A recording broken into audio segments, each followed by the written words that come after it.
নমস্কার, আমি শাশ্বতী। সবাইকে জানাই আন্তরিক শুভেচ্ছা। আজকে হ্যাশট্যাগ আমরা সকলের টপিক দিয়েছে লাইফ এক্সপিরিয়েন্সেস অফ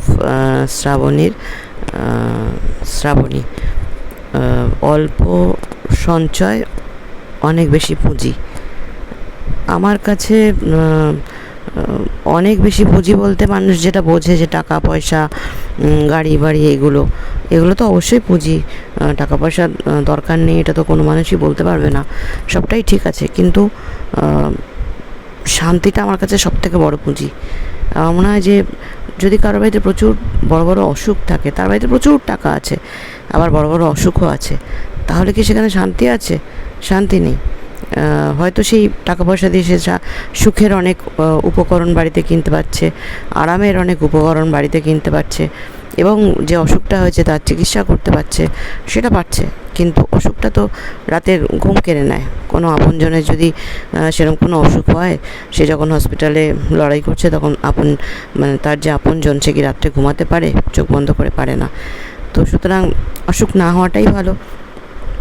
অসুখ হলে চিকিৎসা করতে পারছে টাকা থেকে, সেটা অন্য জিনিস, কিন্তু অসুখ না হওয়াটাই তো ভালো, এবং সেটাই আমার মনে হয় শান্তি।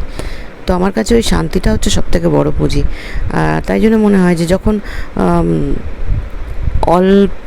স্বল্প সঞ্চয় বেশি পুঁজির কথা বলা হয়, সেটা আমার কাছে না অন্যরকম একটা লাগে। যে স্বল্প সঞ্চয় বলতে আমি যদি জীবনে ভালো কিছু কর্ম সঞ্চয় করি, এবং তার জন্য যেটা দরকার সেটা আমার চিন্তাভাবনার পরিবর্তন, চিন্তাভাবনার মধ্যে সততা, একনিষ্ঠতা, ধৈর্য, এই যে জিনিসগুলো, টলারেন্স, এই যে জিনিসগুলো, এগুলো যখন থাকবে এবং সৎ চিন্তা থাকবে, তখন সেটা দিয়ে আমি যেটা সঞ্চয় করতে পারবো, সেই সঞ্চয়টা করতে আমাকে কি মাটি কোপাতে হচ্ছে, কিছু করতে হচ্ছে তা তো নয়। কিন্তু এটা একটা রেগুলারকার প্র্যাকটিস। এই প্র্যাকটিসের মধ্যে যদি থাকা যায়, তাহলে যে সঞ্চয়টা হয়, সেটার যে পুঁজিটা জমে, সেটার থেকে বড় পুঁজি আর কিছু নেই। যখন কোন মানুষ তো জীবনে সমস্যা আসবে না এরকম নয়, কিন্তু সেই সমস্যা থেকে যখন সুন্দরভাবে বেরিয়ে যাওয়া যায়, এবং অদৃশ্যভাবে কোনো সাহায্য আমার কাছে চলে আসে, তখন সেগুলো তো আমাদের কাছে ভগবানের মতনই লাগে, যে ঈশ্বর এসে আমাদের সাহায্য করলেন। তো সেটার থেকে বড় পুঁজি আমার কাছে আর কিছু মনে হয় না। যার যত বড় মার্সিডিজ থাকুক আর যততলা বাড়ি থাকুক, ওগুলো সুখের আকর হতে পারে, বাট শান্তির জায়গা হয় না সব সময়। যেটা একটা ওই নায়ক সিনেমাটার মধ্যে দেখেছিলাম না, উত্তম কুমার টাকা টাকা টাকা টাকার মধ্যে দুহাত ডুবে যাচ্ছে, আর দুহাত তুলে বলছে বাঁচাও বাঁচাও। তো ব্যাপারটা কিন্তু অনেকটা সেরকম হয়। আমরা হয়তো দূর থেকে ভাবি যে প্রচুর টাকার মালিক, প্রচুর ভালো আছে, প্রচুর শান্তিতে আছে, সবসময় তা হয় না।